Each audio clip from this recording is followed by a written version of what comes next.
Non, mais aujourd'hui, de toute façon, je le dis, je le répète, moi j'ai cette formule qui dit que l'OL, c'est un peu le gars qui est passé à côté de la mort. Voilà, il se réveille, eh ben, pour l'instant, il va voir tout en rose parce que il sait ce qu'il a failli perdre, Mais est-ce qu'il va le c'est-à-dire payer à terme? C'est ça la question. c'est-à-dire tout. Ils ont failli tout perdre.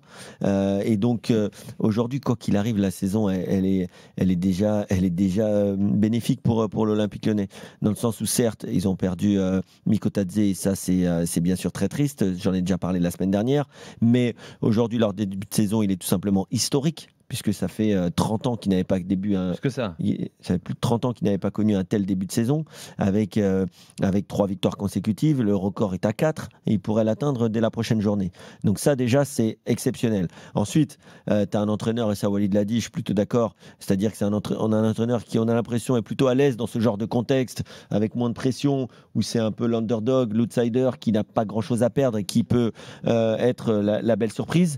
Et par contre, aujourd'hui, quand tu vois les jeunes encore qui sortent, un gars comme Khalis Mera, qu'on n'aurait peut-être pas vu s'il y avait l'Armada lyonnaise encore, ou l'Armada lyonnaise, ou en tout cas les recrues lyonnaises comme sous l'ère Textor, il y a 2-3 jeunes qui arrivent, et puis après, tu as des joueurs qui ont été recrutés avec beaucoup d'intelligence. On parle de Lille, mais Lyon a fait un peu le même type de recrutement, soit dans des championnats un peu moins connus, soit des second ou troisième couteaux dans des grands clubs, comme Morton, qui s'avère, en tout cas sur ce début de saison, être un choix très pertinent ou en tout cas très encourageant.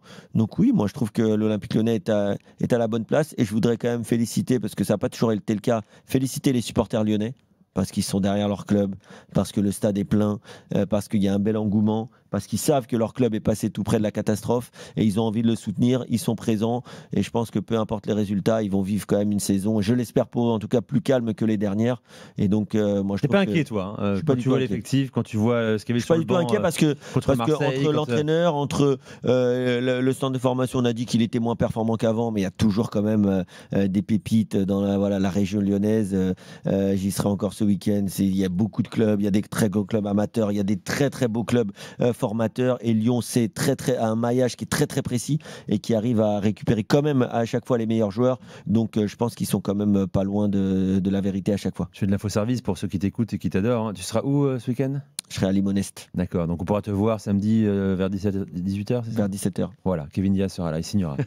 Et c'est quoi les prochaines dates de ta tournée après? On va pas refaire une demi-heure d'émission sur Lusitanos. Walid. C'est vraiment un très très beau bassin de football. Ça te paraît improbable d'imaginer Lyon top 4 Ligue 1 fin de saison? Ce serait un miracle, ouais. Pour moi, c'est. Carrément. À Fonseca, c'est magicien. Et pourtant, moi, j'ai Depuis la dit- tribune, d'ailleurs. Et pourtant, moi, j'ai. Depuis la tribune, il faut le dire. Pourtant, moi, j'ai dit en début de saison que j'étais pas inquiet pour l'Olympique Lyonnais par rapport à ce qu'on en disait, le catastrophisme. On parlait de maintien à un moment dans l'été, notamment. Donc, j'en suis pas là. Surtout avec les 9 points en 3 matchs. Par contre, si Paolo Fonseca, par rapport au recrutement de Marseille, les certitudes de Monaco, le mercato agressif de Strasbourg, par exemple, arrive à aller choper un top 3, voire un top 4, avec une attaque où il y a Satriano, Malik Fofana, qui sera à ta star de ton équipe, mais qui est quand même fragile physiquement, Karabek, Alejandro Gomez, Molébé, Schulz. Si tu fais ça avec une Ligue Europa et une Ligue 1 à la fin de saison et que tu fais un podium, alors attention, il y aura peut-être la fenêtre de janvier où tu peux limiter la case jusqu'en janvier et peut-être aller faire un prêt ou deux en janvier pour redynamiser tout ça. Mais sincèrement, ce serait un miracle pour moi. Ce serait très très fort de la part de Fonseca de faire un top 3 ou un top 4 en Ligue 1 cette saison avec les forces en présence. Moi, j'ai pris une claque quand même. Je pensais véritablement qu'ils allaient faire un mec réputé, référencé, en prêt. Une bonne idée pour aller essayer de mettre entre 10 et 13 buts au moins en Ligue 1. Moi, je ne le vois pas dans l'effectif aujourd'hui. Je vois pas ce mec-là capable de mettre entre 10 et 13 buts ou essayer même d'avoir 3-4 mecs. C'est un peu la rèle des 10 buts de Luis Enrique. Le 4x10. Les 10 buts, Tolisso peut te les mettre. Tolisso peut te les mettre, mais il va falloir Fofana peut te les mettre aussi. Je suis pas sûr de ça. Il peut te les mettre, mais Nouama va revenir. Nouama va revenir à un moment donné. Mais en tout cas, moi, j'ai pas la vision. Alors, comme l'a dit Kevin, il peut avoir un joueur qui sort du chapeau avec un Alejandro Gomez qui se révèle ou un Molébé qui se révèle, il n'y a pas de souci. Sauf qu'il n'était pas dans les plans de Fonseca depuis le début de la prépa. C'est bien qu'à un moment donné. L'histoire d'une carrière, des non, fois. mais parce qu'à la base, il fallait un numéro 2 à Mikotadze, il fallait un ailier droit. L'ailier droit, tu n'as toujours pas.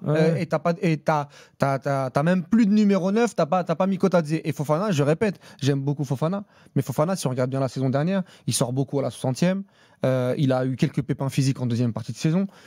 Donc, là, il a eu encore un peu. Là, il est encore sorti à la 60e. Donc, Fofana, avec l'Europa League et avec la Ligue 1, Tolisso a fait une très grande saison l'année dernière. Est-ce qu'il va la refaire? En fait, avec cet effectif-là, tu as le droit à aucune blessure. Mais c'est ça, c'est le vrai problème de Lyon. C'est-à-dire que déjà, au-delà du numéro 9, c'est la profondeur de banc. Exactement. Parce que quand tu vois aujourd'hui le banc des remplaçants et même le 11, parce que le 11, tu as l'éclaircie du mois d'août, où tu as ce 9 sur 9, avec des très belles surprises. Mais d'ailleurs, on a suffisamment dit l'année dernière que Niakate était en difficulté pour souligner son excellent début de saison. Très bon. Il a été très très bon, un peu en difficulté contre Lens, mais très bon contre l'Olympique de Marseille. Il a fait un super match, même contre Metz, il a été bon, mais ça faut que ça tienne. Au milieu de terrain, la même chose. C'est-à-dire que Morton, qui est pour l'instant le chef d'orchestre de cette équipe, quand tu vas devoir aller en déplacement le jeudi, est-ce qu'il va faire des gros matchs en Ligue 1? Voilà, moi, sincèrement, l'anomalie, enfin la normalité, ce serait que l'Olympique Lyonnais ne soit pas top 5 cette saison, avec l'effectif. La normalité. Et moi, l'exigence envers l'Olympique de Lyonnais sera très faible cette saison chez moi. Là, tu n'es pas dans la salle d'attente. Là, pour le coup, vu l'effectif, c'est compliqué d'attendre. Je peux être agréablement surpris par l'Olympique Lyonnais et par Fonseca. Après, je te dis pas, ils ne doivent pas faire 13e, surtout avec ce début de saison. Non, mais si tu fais mieux que ça, pour toi, s'ils font 6e, c'est déjà. Mais moi, je signe tous les jours. Tu me fais une petite histoire en Europa League et t'as pas eu de problème financier. Et l'an prochain, par contre, je pense qu'il n'y aura pas d'histoire en Europa League. Parce que justement, de par la structure de qualif, il veut dire de qualif. Non, mais moi je pense que un ADN européen. L'OL a un ADN européen. Mais là, tu vas pas pouvoir. Oui, mais d'accord, mais ils sont jamais. Ils foutent jamais la honte, à part l'Opel Astra à l'époque, etc. Mais souvent, souvent en Europa League, c'est sérieux. Puis ils ont un calendrier qui est pas dinguissime. Ils ont pas le calendrier de Nice, par exemple. Ouais, mais le problème, c'est que je pense que t'as pas l'effectif pour jouer les deux compétitions de front. Tu peux pas enchaîner. Moi, j'imagine mal le petit Morton, par exemple, enchaîner tous les 3 jours. Tu vois, jouer le jeudi, le dimanche. Pareil pour Fofana, pareil pour Tolisso. Devant, c'est le grand point d'interrogation, c'est-à-dire que Satriano, ok, c'est un mec qui peut, s'il est en pleine forme, te mettre les 10 buts, mais il sort de graves blessures. Il a jamais. C'est quoi son pédigré à Brest? Il a jamais fait d'énormes saisons. En termes de stats, il a jamais fait d'énormes saisons. Satriano. Il était avec Mounier en concurrent. C'était un joueur pas d'un point, mais il était jeune après. Oui, bien sûr, mais c'était un joueur qui a un profil différent et un profil spectaculaire. Donc Pierre Sage ne voulait plus à Lens. Pierre Sage, il ne le voulait plus à Lens. Tu récupères ce joueur-là. Moi, je suis comme Walid, je suis très surpris, surtout après le match de l'OM. Il y a les dirigeants lyonnais qui sont venus parler à la fin du match, que ce soit l'entraîneur ou même je crois que Mathieu Louis-Jean s'arrête aussi en zone mixte et il dit d'ici demain on espère faire un ailier droit, un attaquant. Moi toute la journée d'hier j'étais là en train d'actualiser, je me dis ils en sont où l'OL, etc. On n'a rien vu venir pour que finalement on t'explique que c'était un choix de ne pas faire de panic buy et que voilà, moi j'ai du mal à croire que Fonseca, Walid le disait tout à l'heure, il dit oui on va s'appuyer sur nos jeunes, mais les jeunes ils étaient placardisés depuis le début de saison. Molébé il était à 2 doigts de signer à Séville et finalement on nous explique aujourd'hui qu'il va falloir s'appuyer sur eux et que Fonseca préférait ces jeunes là à des recrues achetés en dernière minute. Ça c'est la réalité quand même. Mais Khalis Mera il s'est appuyé sur lui. Il était jeune parce qu'il était performant, il y croyait, il avait la vision sur la prépa. Et c'était pas le cas des attaquants. Sur Molébé et Alejandro Gomez, c'était pas le cas. Oui, mais peu importe. Non, mais c'est-à-dire sur la communication, là on est sur une communication de repli en nous disant bon finalement finalement les jeunes maintenant vont s'en servir. Les gars, est-ce que la communication c'est prendre pour des pimpins quand on te dit juste la réalité? La réalité c'est que tu viens de la décrire, donc personne n'est pris pour un pimpin puisque ils comptaient pas forcément sur eux à court terme puisqu'il y avait Mikotadze.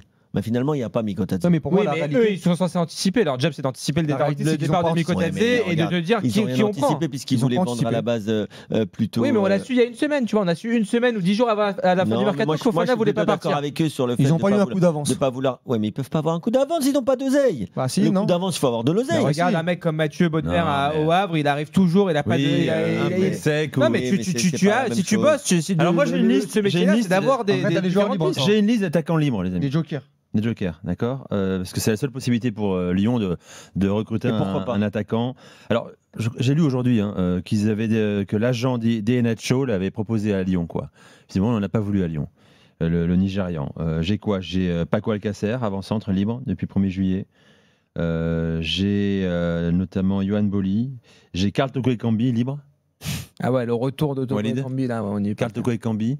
Ouais. Ça peut rendre service, tu penses? Je sais pas ce qu'il faisait en Arabie Saoudite. Quand on parle de Karl C'est un joueur qui apprécie. Ça me rappelle des mauvais souvenirs. J'ai Andy Delors qui est libre, avant-centre. Ouais. Enfin, vu son passage à Montpellier, je pense pas que ce soit la meilleure idée quand même, Andy Delors. J'ai Ibrahim Niane, libre.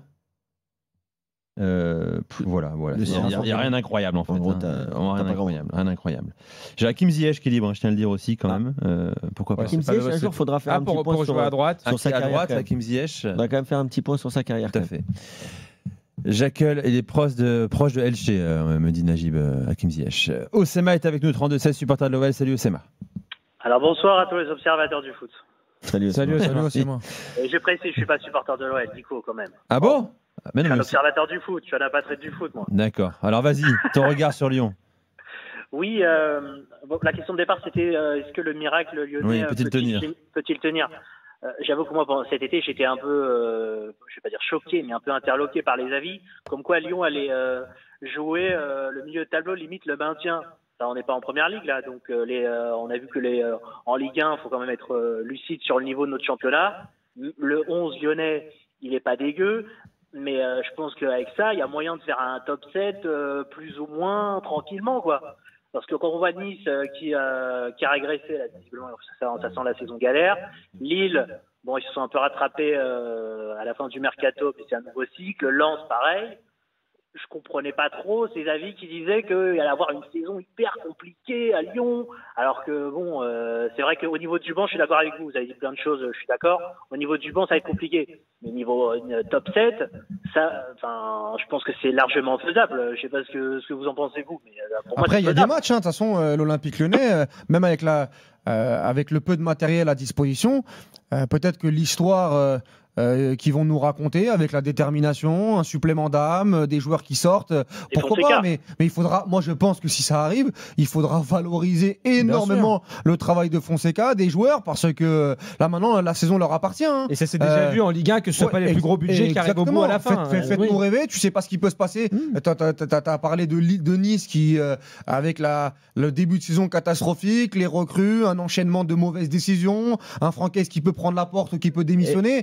Il y a des choses qui peuvent arriver chez les concurrents qui peuvent servir à l'Olympique Lyonnais. Et puis on a aussi beaucoup parlé d'individualité à Lyon, mais tu sens qu'il y a un esprit de corps, il y a quelque chose qui se dégage de cette équipe. Tu sens que Fonseca a réussi à fédérer les mecs, que peut-être la situation chaotique en coulisses tout au long de l'été les a permis aussi de se fédérer. Moi j'ai trouvé marquante quand même les images de l'hommage à Miko Tadze à la fin du match. Très belle. Tu sens qu'il y a un vrai groupe à Lyon et parfois tu peux être porté. T'as pas obligé d'avoir que des cracks dans ton équipe. Si t'as des bons joueurs et que t'es. Mais s'il y avait une saison de Ligue 1. Je serais un peu plus optimiste. Oui, c'est la Coupe d'Europe qui. C'est pour ça que je te dis, moi, je ne les imagine pas performer en Europe. Oui, je suis d'accord. Tu penses qu'ils vont la bazarder l'Europa League? Je le souhaite pas, mais si t'es réaliste. Il a raison, Jimmy. La priorité, évidemment, Ligue 1. Oui, mais tes joueurs, tu peux pas bazarder une Ligue Europa. Bazarder, c'est un grand mot, bazarder. Tu vas les jouer les matchs, mais. Il n'y a pas à bazarder. Moi, je pense pas. Je suis plutôt comme Walid. Moi, je pense pas qu'ils vont bazarder l'Europa League parce que aujourd'hui, les joueurs, qu'est-ce qu'ils veulent? Ils veulent se mettre en avant. Et n'oubliez pas un truc dont j'ai parlé tout à l'heure. Vas-y, rappelle-le-nous, Kevin. Rappelle-le-nous, ouais. C'est important parce que parfois on oublie ce que tu dis. Limonest, c'est ça? Je suis en brouillon, là. D'ailleurs, tu joues pas à Limonest, hein? Tu joues à Limonest.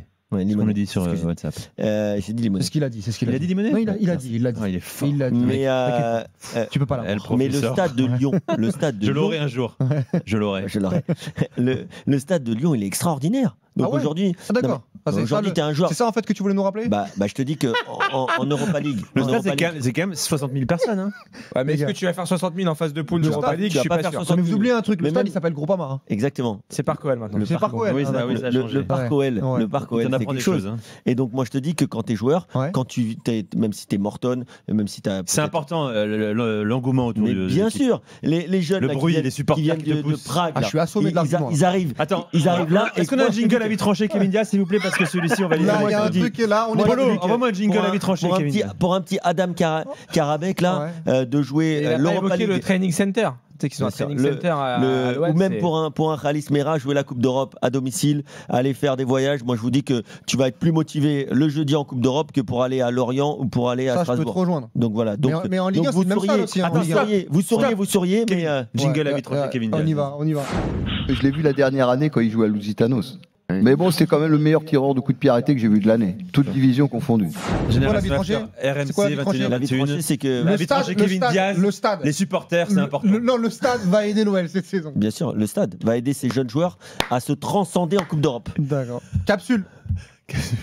Là, on envoie TikTok, Insta, là, on envoie. Il faut découper, là, les CM. Absolument. D'ailleurs, on va faire 200 000 vues. D'ailleurs, je mets mon like, là. vous venez de passer un extrait de l'excellent Bruno Satin, tout à fait, qui est bien sûr complètement d'accord avec moi sur Balerdi, qui ne peut pas défendre sans faire une faute.